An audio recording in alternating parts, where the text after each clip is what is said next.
Assalamualaikum warahmatullahi wabarakatuh. Boleewwan Islaamaa akkasuma ilmaan Oromoo shamarra kafuunee fagoo viidiyoo teessaniin waggeeffachaa jirtan nageenyi keenya kan kabajaatii fi kan jaalalaa bakka jirtanitti isin akka qabu. Egaa alhamdulillahi waan hedduu dandamannee keessumaa nuti akka sabaattis akka diinal islaamittis rakkoo hedduu dandamannee har'a geenye jirra alhamdulillahi alfa marra alhamdulillah alfa marra wallahi kan nu biraa diinni nyaate meeqaaf meeqatu jira.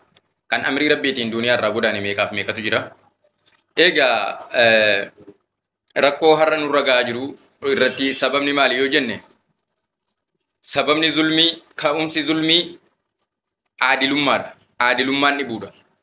Aadilummaan dhibuun walqixxummaan dhibuun biyya tokko keessatti walqixxummaan dhibuun zulmii fidaa jechuudha. Zulmiin immoo maal fidaa? Barakaa fuudhaa jechuudha. Namni karaa zulmiitiin deemu, namni aadilummaa hin qabne, biyyi aadilummaa hin qabne, mootummaan aadilummaa hin qabne gara kamittiyyuu biyya hoogganu sana keessatti tokkoffaa barakaa balleessaa, lammata kabaja balleessaa, wal dhageettii balleessaa, tokkummaa fi jaalala balleessaa jechuudha. Biyya kam keessattiyyuu biyya islaamni hoogganus ta'e biyya yahudaan hoogganu keessattis yoo aadilummaan hin jirre biyyi sun xumura keessanii cabdi jechuudha. Cabdee barbadoofti biyyi sun. Sababni isaa maaliif? Biyya aadilummaa hin qabne, mootummaan aadilummaa hin qabne waraana isaa hoogganuu hin danda'u aadilummaadhaan. Kanaaf biyya keenya kan cabsaa jiru, uummata keenya kan fixaa jiru aadilummaan dhibuudha. Barakaan keessaa fuudhamuudha. Ibnu Teemiyaan maal jedhan? Aalimni guddaan rahimahullahu rabbiin isaan irraa haa jaallatu. Mootummaan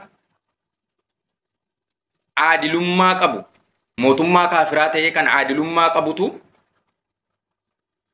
mootummaa islaamaa kan aadilummaa hin qabne, kan walqixxummaatti hin amanne cabsee injifataa jedhaniin. Mootummaa kaafiraa ka biyya hoogganu kan aadilummaa qabu jechuudha. Uummata ija tokkoon ilaalee uummata isaa tajaajilutu mootummaa biyya islaamaa hoogganu maqaa islaamummaatiin hoogganu cabsee injifataa jedhan. Tokkoffaa aadilummaan dhibuun barakaan dhibuudha. Biyyi sun cabuudha. Barakaa keessaa fuudhaa jechuudha aadilummaan dhibuun. Rakkoon uummanni keenya keessa jiru sababa aadilummaan mootummaarra hin jirreef, walqixxummaan mootummaarra hin jirreefi barakaan fuudhamee nageenyi boora'ee jaalalli babbadee jechuudha. Kanaaf jecha عادلنا ما ربنا واتاي سن سنين جدا. السلام عليكم ورحمة الله وبركاته.